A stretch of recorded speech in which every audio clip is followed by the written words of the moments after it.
नमस्कार, मी प्रियांका नागने आपल्या मराठी चॅनलवरती तुमचं सर्वांचं स्वागत आहे. मुख्यमंत्री माझी लाडकी बहीण योजनेअंतर्गत ज्या लाभार्थी महिला आहे त्यांना आजपासून हप्ता मिळणार अशा बातम्या समोर येत आहेत. पण अजूनही लाडक्या बहिणीच्या खात्यामध्ये पैसे जमा झाले नाही असे दिसून येत आहे.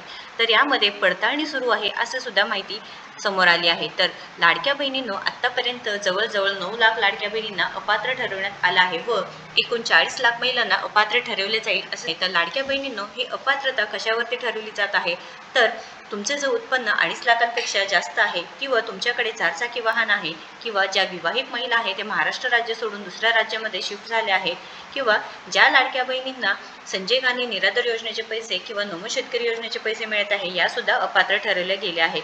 तर लाडक्या बहिणींनो फेब्रुवारी महिन्याचा हप्ता 1500 रुपयेच भेटणार आहे, पण 2100 रुपये कधी हा सुद्धा एक मोठा प्रश्न आहे.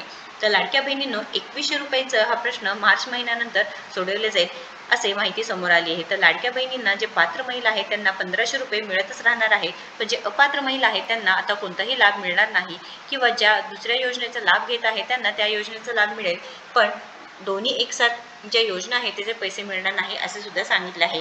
या निकषांमध्ये अजून वाढ केली आहे, पडताळणी सुरू आहे व लाडकींच्या संख्येमध्ये घट होत चालली आहे. जून महिन्यात बँकेत ई-KYC करून हयातीचा दाखला तुम्हाला जोडावा लागणार आहे. त्यानंतर अर्जात दिलेले